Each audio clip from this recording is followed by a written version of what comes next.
people can get to us later. All right, so welcome to our virtual roundtable on communicating with supporters during COVID-19. I'm Eileen Corcoran, Community Outreach Manager for the Vermont Historical Society, and happy to have with me today Tori and Shana, also from VHS, who are going to take over the bulk of this. I think the folks we have on here today are probably Zoom pros, but feel free to put anything in the group chat. If you have any questions or any comments, or obviously we can, I think with a smaller group, we can also answer as we go as need be as well. So don't be afraid to speak up. And so I'm going to start by turning it over to Tori, who's going to start us off. Great. So hi, I'm Tori Hart. I'm the Director of Development at the Vermont Historical Society. And so I've kind of got just three main things I want to kind of point out today, and then I'd love to hear everybody else's thoughts on what they're doing to engage with supporters after I hand it over to Shana. So kind of three different ways that we are communicating with folks. The first is, we're just checking on our donors. We're reaching out to them. We're seeing how they're holding up during this time. And I'm going to go through the different ways that we're doing those things. The second type of communication that we've been sending out is continuing to talk about how we are still carrying out our mission and the creative ways that we're doing that, even though we're all working from home and kind of obviously away from all of the physical objects. We're away from our archives, and just still how we're managing to meet our mission during this time. And then the third thing I want to talk about is, how we are still asking folks to support us during this time and the importance of that.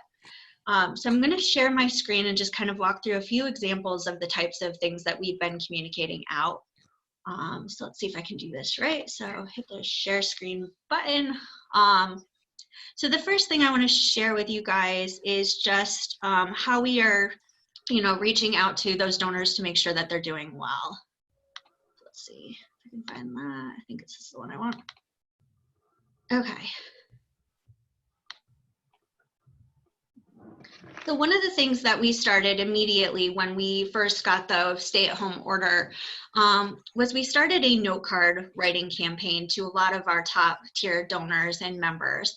I was able to enlist our executive director in this, and this is a great project for any board members to reach out to folks that they've got personal relationships with. So it really was a way that we could engage a lot of folks in writing these personalized notes. So, this was really just to, let our members and donors know that we are thinking of them during this time, that they are an important member of our community, and that we want to just know that, them to know that we're here for them during this time. So this was kind of a sample wording that I had sent to some of our board members so that they could also partake. And we were able to kind of just, this is an ongoing project that we're doing, as we keep kind of working our way through our member list. I'd say at this point we've sent out, probably 200 to 300 note cards, and it's an ongoing process. So, that's really step one to how we've been engaging folks is, we just want them to know that we care about them. That's just bare basic there. And that's in addition to, depending on who the donor is, we've also been sending emails if that's a preferred way of communication. And then for folks that we've, have given money to support specific projects that are either still continuing during this time or have altered, we've reached out to those folks with personal phone calls, just to make sure that they know that, their support matters to us and that we're doing our best to try to make sure that we are meeting the need that they had helped us with, before, and just trying to keep them in the loop and let them, to have a voice in this process as much as they can. So that's kind of been phase one of some of the ways that we've been doing it. And as I said, the second phase is really, how are we still, how are we communicating out how we're meeting our mission during this time? So one of the first things that we did was, let's see if I can find it. This is a little different than. Okay, so one of the first things that we did is we sent out a communication to all of our supporters the minute that we closed our door. We wanted them to make sure that they knew what we were going to be doing and what working from home and not being in the museum and the history center meant to them. So this is an e-newsletter that we sent out from our executive director directly, and it kind of highlights, we've changed things certainly when we've added programs as we've gone along, but this kind of gave them the core of what we were doing, that we were moving to a digital format and that there's a lot of ways that they can still get their Vermont history at home. So some of those ways where, we highlighted our Facebook Live, where we've got our third Thursday lecture continuing, our Before Your Time podcast, which is a partnership with the Vermont Humanities Council, This Place in History, and also, our library catalog in Digital Vermont, which are all ways that we're sharing and promoting resources. We've expanded that a lot. Obviously, that's also now including how we're engaging our teachers and our students and trying to provide resources to them, as they're struggling with remote learning during this time. So this was kind of one of the major things that we wanted to make sure that everybody knew, that we were, we're still here for them. Even though we're working apart, we are still working together to meet our mission. And then one of the other things that we did there, sorry, every time I X out of it, it keeps not sharing my screen, so bear with me. And then one of the other communications that we had, you've probably seen them, is that we're now sending out these bi-weekly e-newsletters that are really promoting all the different ways. So, you saw, obviously, we've been promoting these virtual roundtables. We're promoting our COVID-19 digital archive. Shana's going to talk more about this, but it's talking about the different ways that we are encouraging folks to give during this time and in the ways that they're giving back. So this has been key to how we've been kind of communicating with folks, is this taking our local history e-newsletter and our general e-newsletter, combining into one and putting them out more frequently. We want to make sure that we're communicating with folks often enough that they're aware of the things that we're doing, but not so often that they're getting overwhelmed with too much content. Which then brings me to the third area of different ways that we're communicating. And I'm sure you guys have all been hearing a lot of different ways, should you be asking for support right now? Is it appropriate? Should you not be asking for support? And we've kind of taken the middle line on that.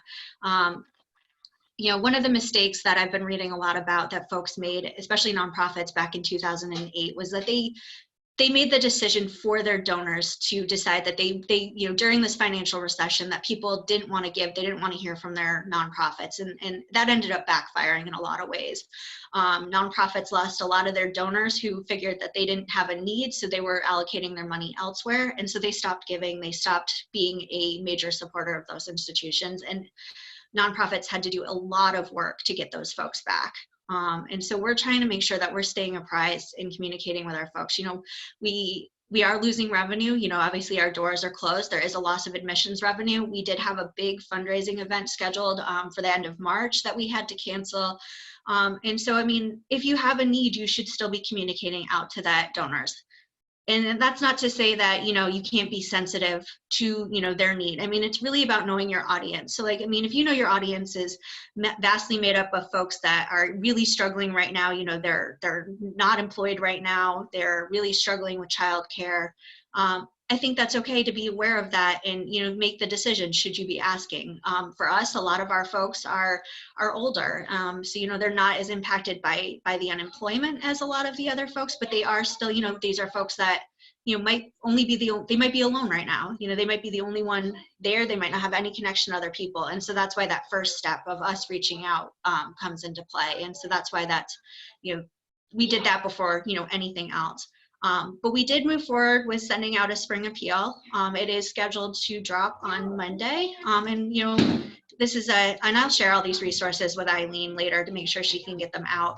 But we did decide to send a spring appeal, and it's different than some of our others in the sense that it really is talking about the work that we're doing now, the short-term need, this, what we're calling Vermont history at home, and how they can be a part of supporting, how are we engaging with our local societies? How are we engaging with teachers and parents and students? How are we helping, to build community during this time? And, how are we preserving history that's happening now? And so it's very much about the now instead of just, specific projects in the future. It's very much focused on the now. And, we started it off with, we want to make sure you're okay. So it's a little bit different. And, we had this great insert that hopefully will load for me, that goes with it. It's very, you know, like I said, it's very much focused on the services that we're offering now and how they can be a part of helping us to bring and meet these services to people and meet this need. And, you know, I've got a couple examples from some of the other places that I can share out too, you know, in different ways. You know, again, it's about knowing your audience. It's about knowing your own organization. So here's one that I got from, you know, these are the Newport Mansions, the Preservation Society. You know, they're experiencing a huge loss of revenue right now. And so they made that a key factor of their ask. You know, they're saying that, you know, here's how we're still meeting the need. Here's how, you know, you can still partake in some of our offerings, but, you know, we are losing revenue and we need your help. And that's kind of across the board with a lot of these messages in these emails. There's one from Fort Ticonderoga, and it was neat. They kind of used the parallels between past and present to talk about, you know, why they're still relevant during this time. They talked about the smallpox epidemic that was happening during the Revolutionary War, and they, you know, they kind of tied that into what's happening now, which was really neat that they were able to kind of make those connections and still tell people, you know, look, we've got, you know, these are different ways you can engage with us. But again, you know, we still really need your support. We don't know what the summer is going to bring. We don't know if we'll be able to open our doors. And so that was something that they did. And then you guys might even have seen this one is from the Montshire. And again, as you know, they're vastly tied to admissions revenue. And so this is directly from their director. He did a combined video appeal to the Montshire community and just says, you know, we miss you. We're taking a huge hit right now. We're trying to keep staff employed. We have a recovery fund. Please help us. So I mean, again, there's a lot of different ways that you can be reaching out to your supporters during this time. And I think it all just comes down to, you know, what do you need right now and how can you help your community? How can you be there for your community?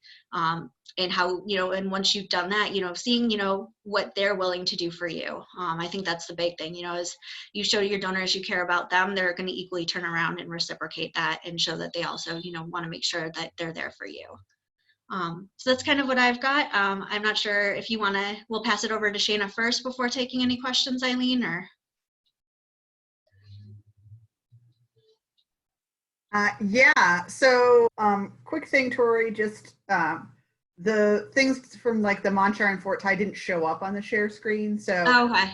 I can send those out to people just for examples of some good, you know, different ways that people are contacting their supporters. You know, those are just a few. They're both vastly different, or they're all three are vastly different in the ways that they're messaging with all of the same end goal. So I thought that was neat. Yeah, awesome. Yeah, so I'll definitely collate anything you want to send me, and we'll put it up when we do the this video recording on YouTube. I'll put those resources up. Okay, great. Yeah, now we'll turn it over to Shana, and fun fact about Shana, she literally started basically the same exact day that we closed. So this is gonna hopefully be some really good information on dealing with this right off the bat. So I'm making you the host, Shana, now, so you can share your screen. Great. Take it away. Hi, I'm Shana. I'm the PR and sales coordinator for the Vermont Historical Society. And yeah, like Eileen said, I started kind of in a really interesting time. So part of my goal was to bulk up our social media presence anyway, and the sort of silver lining of all this has been it's given me a lot of time to do that. And since all of our programming has become virtual, there's a lot for me to promote and a lot for me to talk about and share. So I have a little presentation I'm going to open up. Need to share my screen first. Let's see if this works.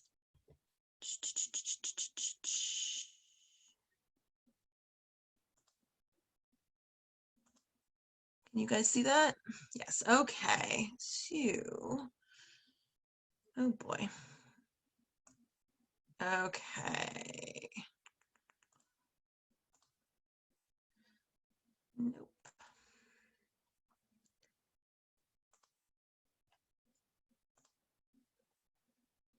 All right. So one of the biggest questions I keep hearing in webinars and on social media manager groups that I'm a part of is about tone and what kind of tone we should be taking right now when, you know, there's a lot of negative, sad news coming our way all the time. So I think the most important thing is to stay positive and to show compassion, and that you're a human that's behind the social media account or behind the organization, and share content that's relatable. So one of the, or a couple of ways to do this are to share images that have bright colors, images that are uplifting, and to show who your organization actually is. So I'm going to share, let's see, a couple of examples of this. So there's a social media campaign going on right now called #MuseumBouquet, which is just different organizations sharing images of flowers that they have from their collections. So, you know, if it's an art museum, it might be a painting, it could be photographs.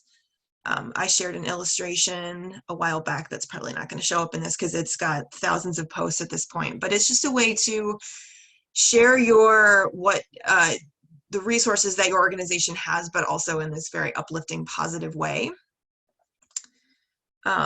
So that's a really popular campaign right now. There's also Museum Sunshine, cannot talk. Museum Sunshine, which is bright images, yellow, sunshiny images. And then hashtags I've just been using in general, #Museum from Home, Museum and Chill, that will just connect you with people that are looking for museum content while they're at home. And then I created a campaign for our organization, #WorkFromHistory, which shares images of people on our staff and what their workspaces look like in their historic homes or historic objects that they have in their homes. Let's see if I can, nope, that's the wrong one, pull this up. So here's a video I'll quickly share. This is our collections manager talking about her home. One of my favorite parts of my house. Can you guys hear it? The beehive fireplace system.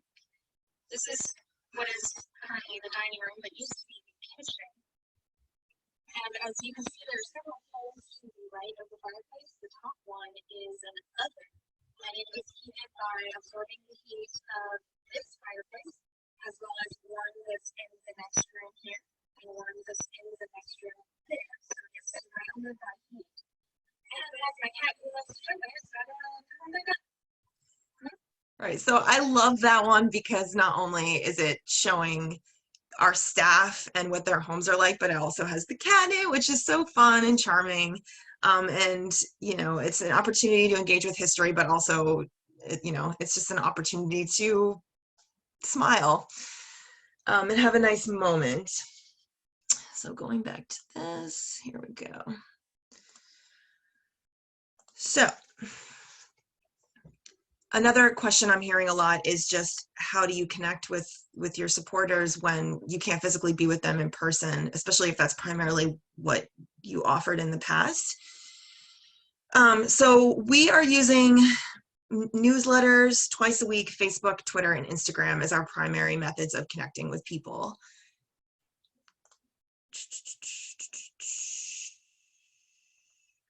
And if you do decide to go down that road, it's really important to just have regular, consistent posts and newsletters. So we always release our newsletters on the same day of the week, and I try to post multiple times a day, every single day. If you don't have the bandwidth for that, just try to make sure it's at the same time or on the same day every week so that people that are following you know when to come and find your content. It's really important to become a resource.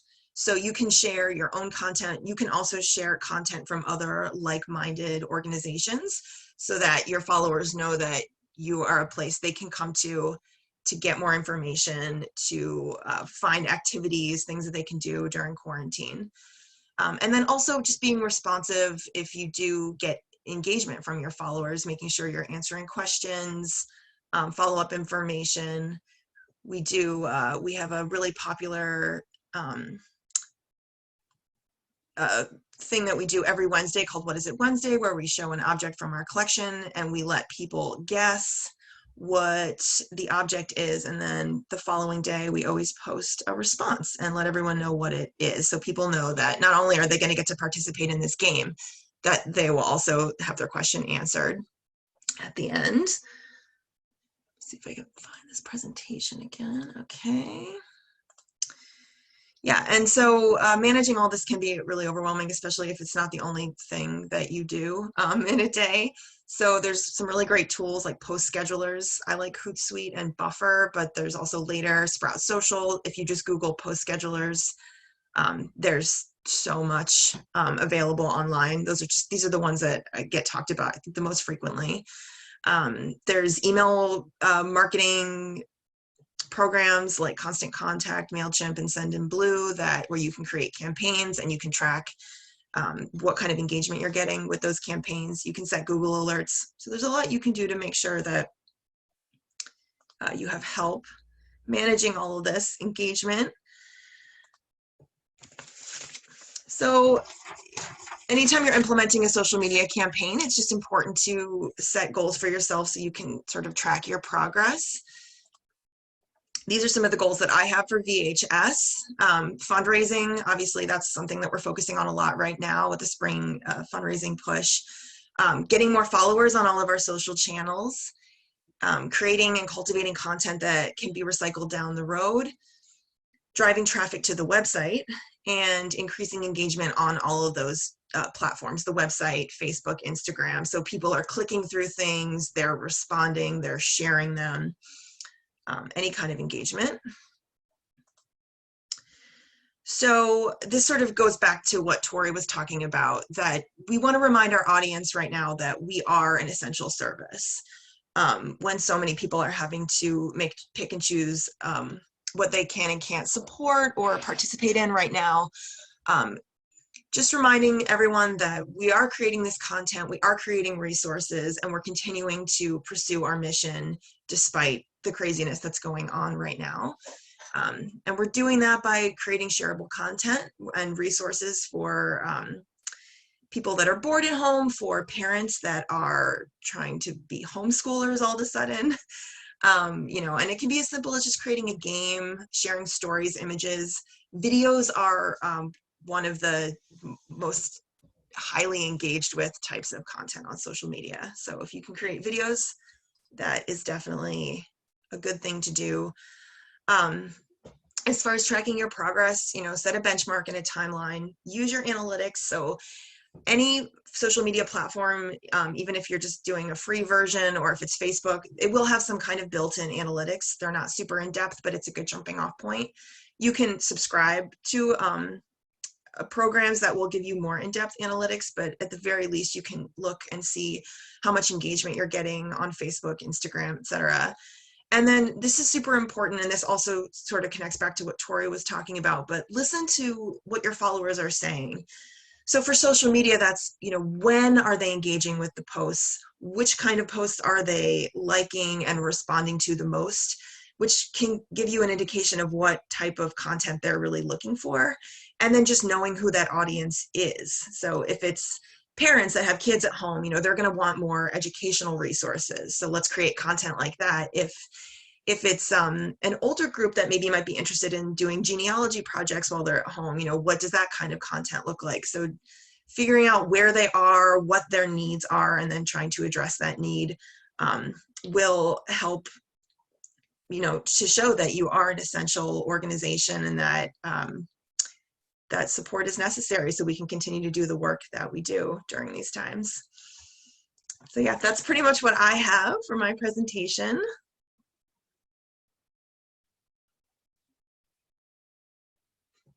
Do we want to take questions? So any questions? It looks like Amanda had a chat question about Hootsuite. Oh. That's now scheduling to Instagram or not. What's the question? Sorry. So it's in the chat. So hang on, I've got to look at it. Actually, if you want to unshare your screen, it might help a little bit. Yes, there we go. That's okay. Wait, how do I unshare? There we go. Okay. There we go. So Amanda's question was, does Hootsuite schedule to Instagram now? And examples of bad communications Yeah, so Instagram's tricky because there's a lot of things you can't do on Instagram, which is that's just Instagram's thing. You can't share links unless you're a verified user, which is sort of a weird process, or you need to have like thousands of followers. So you can schedule posts to Instagram with one photo. If you want to share a gallery, you have to go into Instagram separately and do that from your phone, from the app on your phone. So that's a little frustrating, but you can definitely queue some stuff up on Instagram. Bad communication, that's a good question. I haven't seen anything too terrible. I think probably bad communication would be to just only post about how bad everything is and never give anyone a break from that. Although I've mostly been seeing really good examples of people sharing positive, uplifting content. So I think it's pretty universally understood that that's how we're all going to get through this. I can answer that a little bit actually from the fundraising side of things. So one of the things, and I haven't seen it done by anybody, I'm sorry for my background noise. I'm sorry, guys. So one of the things that I've been reading a lot about, and I haven't seen any of our local folks doing it, but is this idea that folks are trying to just convince their supporters where their money comes from. So there are a couple campaigns out there. So everybody's gotten their stimulus checks. I have seen a couple campaigns out there where an organization is reaching out to people who've gotten their stimulus checks and saying, hey, you've got some money from the government, you should give it our way. There's a variety of reasons why that is a horrible idea. First of all, you should never tell your donors where they can find money to give you. It's a personal choice. Just, as I was talking before about, timing, it's not your decision to decide whether your donors are able to give to you at this point in time, whether that's financial recession or not. That is a personal choice that your donor can make themselves on whether they are committed to supporting you during this time, or if, they just don't have the resources to do that. And that goes for their money as well. I think it's also good to remember that the stimulus checks went out to people whose joint families make under $150,000 a year. So, these aren't your high roller donors. These are people who most likely do need this money to pay bills, to buy groceries, or are putting it aside for, when they might, if they have concerns about, what the future may bring. So that is something that I have seen that is out there that some people are doing. I do not at all recommend that you tell people where they should get their money from. So definitely an example of not so great communication. Yeah, and I think one of the other not so great communications is actually when you don't see the communication. So that people aren't, if you're not in some way, shape, or form touching base with the folks that you normally touch base with because you think that you don't have the time or they don't want to hear from you. I think that sort of pullback reaction you talked about in the 2008 and 2009 recession, is shown to be not really the right way to go. And so how to make sure that you are communicating something, hopefully positive and or again, about sort of impact, relevance, just something fun. I think one of the other interesting things to come out, especially when you're talking about history or local history, is that relevance idea, and that we have relevance. And I think we've seen that certainly with the 1918 pandemic. And our libraries worked hard to make those connections, but just the amount of sort of people asking about it or asking us for information about it has been really, really large. And I think, again, that's sort of showing value and relevance for us.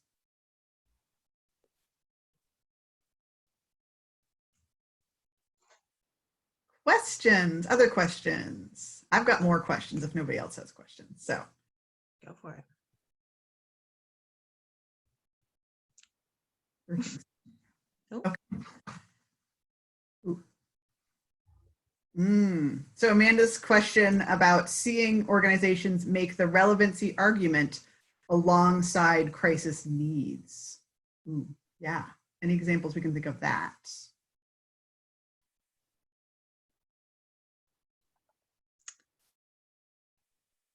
Eileen and I were having this conversation actually a few days ago when I was trying, or well, a couple of weeks ago when I was trying to put together the spring appeal. And I think, you know, I haven't, not so much an example, but just this idea that you're not devaluing the work that you're doing. I mean, just as, you know, I was saying before, where it's, you know, really not up to you to decide whether or not your donor should give to you and how they should give to you at this point. I think it's the same thing. I think, you know, if you're an organization that continues to carry out your mission and you have supporters that, you know, obviously, you know, believe in the importance of the work that you're doing, then I think it's, you know, it's not, you know, I think to say that, you know, even to say something like, you know, even though there's a greater need by social services and that you're devaluing yourselves. I mean, the work that we all do in history, in local history, making those connections, as Eileen mentioned, from past to present, is very relevant. It is important. And I think, again, it's up to your donors to decide how they want to give their money at this time. I mean, absolutely, there's a huge need amongst social service agencies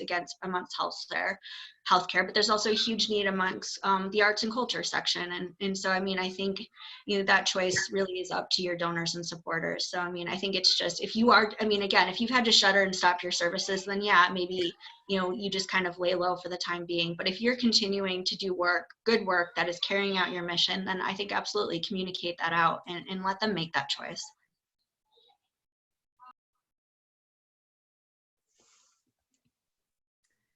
Yeah, and I know, Tori, again, we've talked about some of this, but you know, there is, you know, and I think again, this is sort of this greater, not just in Vermont, but around the country, the fact that arts and culture is important, is relevant. That, you know, there's been a lot of talk about how the fact that we are all stuck at home and what are people doing? They're watching movies and they're listening to online concerts and they're coming to our trivia nights on Wednesdays. And you know, that again, that these are our contributions to society and that they do have relevance and impact and importance. So I think that that's, again, sort of making sure we aren't devaluing what we do.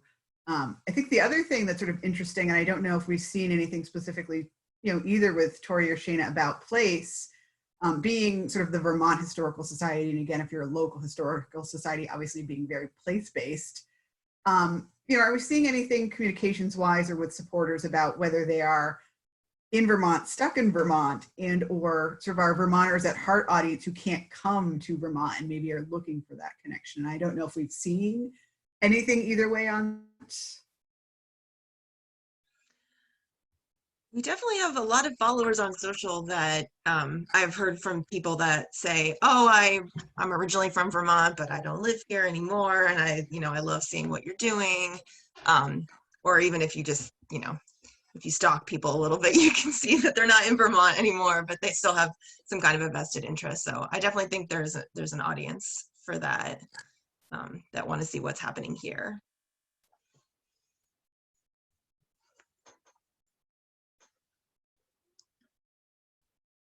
And Amanda said in the chat that the trivia on Wednesdays is getting a number of people from out of state playing. So yeah, it's definitely a thing.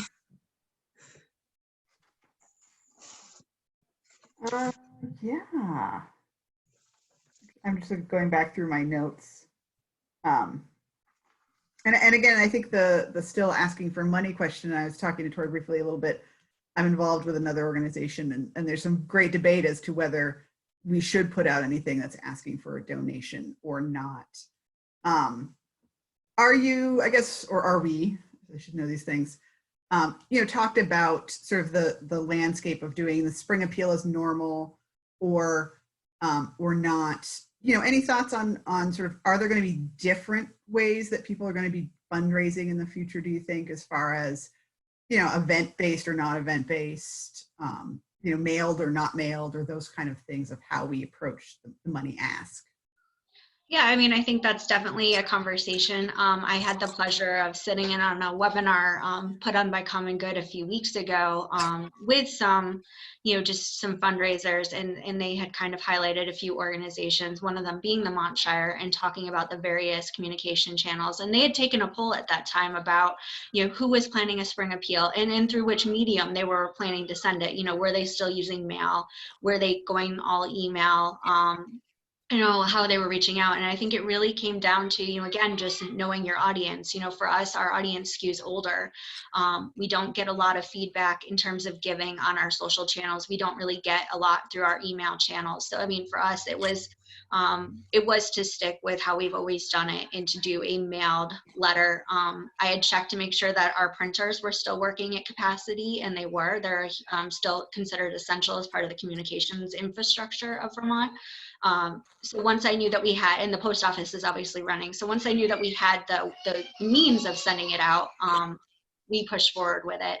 But I do think, we obviously, usually have a couple events that, do range over 100 people.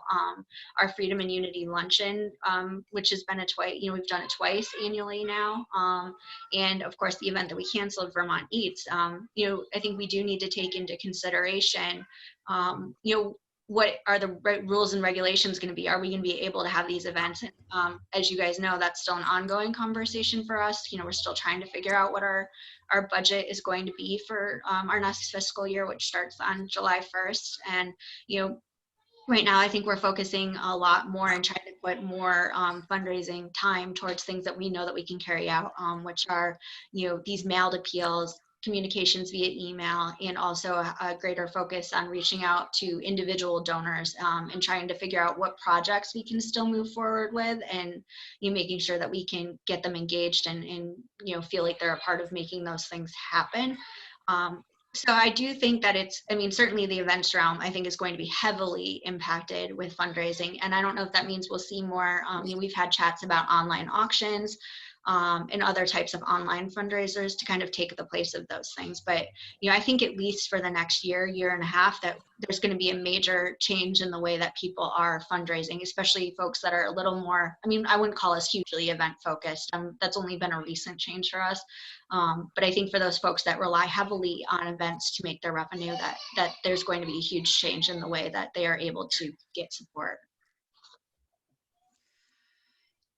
Yeah, I think we've talked a lot about this as an organization, about how, because everything has to be virtual right now, how that might increase just tech fluency in general, and then what that might look like once this is over, if we don't necessarily have to do things online, but people are more comfortable using online tools. How is that going to impact how we do things? From a social media standpoint, that's exciting to me that people might be more comfortable going online and engaging with the content that we create. Yeah, and Amanda had a comment too about, is this going to greatly expand, what does place mean in moving forward in the future? And I know certainly that's conversations that we've all had at the Vermont Historical Society about, as a statewide organization, we've been struggling that for, since our founding. What does it mean to be statewide? How can you engage folks statewide when our constituency ranges the entire state of Vermont, but we have physical locations in Montpelier and Barrie? I think in a lot of ways, this virtual idea of place, us as a far-reaching institution, almost kind of helps solve that issue in a lot of ways, because we are able to have that statewide reach, and sure, Shana can talk about that more. But it'll be interesting, I think, to see, because, again, can you replace that in-person experience? I don't know. And what does that mean for museums going forward? Yeah, I think what we definitely want to supplement the in-person experience with what we do online. And I think right now it's a little bit of an opportunity, as much as it is unfortunate, that we can sort of build that up and build that foundation so that when we can go to places again, we have a better connection with what we're doing virtually. And we can just continue to grow from there.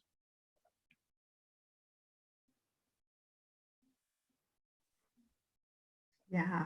Yeah, and again, I think this is going to define in ways that we haven't thought of before, what community is and how we define our communities. Because even at the local level, you can't literally go see your neighbors right now. And so is your community now more the people that you can interact with online? Does that expand out in different ways, or is it family based? And I think that's going to be an interesting longer term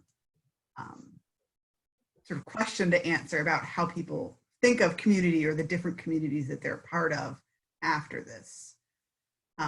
So Lucinda had a great question about plans for reopening the museum, or are we making a plan? I don't know who wants to take that one. I'll talk very, very briefly, and then I think Shana and Tori maybe could talk a little bit more about the communications and sort of development side, but we are talking about reopening our museum and what it looks like. And I think I would say we're probably in the place that a lot of folks are, that we're not sure exactly what the date is going to be that we're going to reopen to the public. Some of that will depend on what the state sort of requirements are going forward. You know, what that means of, can we be open, but we can only have X number of people in the museum at one time. From a programming standpoint, and Amanda can chime in on this too, we're very much sort of looking towards still having to do at least some virtual programming through June, maybe even longer. And so I think it's still very up in the air in regards to what we do or don't know about what we're going to be able to do. I think the other question mark we have, especially for our audience, is who they tend to be, which is the older generation, which is the generation that is most sort of impacted or has the potential to be impacted by the virus itself. And so do we want to plan in-person stuff for a group that is susceptible to the virus? And when do we feel safe saying, yes, it's okay, we want to welcome you back in, or not? Yeah, and Amanda did chime in, all our programming through fall, we'll have a digital contingency plan. And then again, case-by-case decisions for June and beyond. Yeah, I was in a webinar where we were discussing that it takes 5 to 8 weeks for habits to form.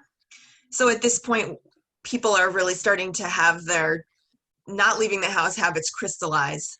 And so even if the stay-at-home order is lifted and we can gather in public places, you know, getting a sense of what people's attitudes about that is and what they are and are not willing to do will probably inform some of the choices that we make.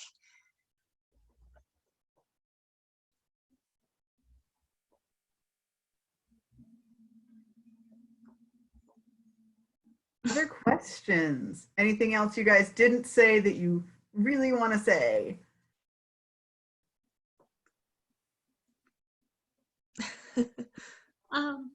No, I'm just going to say that, I mean, this is, I mean, one of the, again, I mean, it's, you got to look for the positives during this time. So, I mean, for us, I think it's really given us the chance to try out a lot of new things. And I feel like on my side of things, it's given me a chance to slow down and really try to personalize communications that, especially with some of our donors and our members, that I might not have been able to have the time to reach out to certain folks just because it's very go, go, go. So I do think that this has allowed me to pause and really try to build up some relationships and to really reach out to folks in meaningful ways. So, I mean, certainly that's been great. And I think it's a time to test things. I mean, there is no roadmap for this. Nobody has done this before. I think you can, to try things out. I think you shouldn't be afraid to do that. You know, if you want to try a different type of communication, if you want to try a program or an event to engage people, there is no wrong answer here. And certainly that's something that we've been doing. We've been doing a lot of pilots. I mean, certainly this itself, is not something that we were doing beforehand. And I think, Eileen's found them to be very valuable, and hopefully you guys are all finding them to be very valuable too. So, I mean, certainly I think it's just trying to look for the positives in this situation, for sure.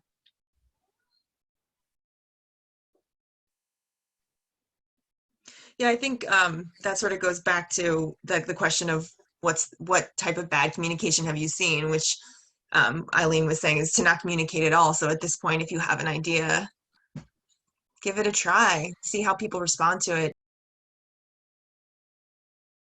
and what might be successful for you in the future.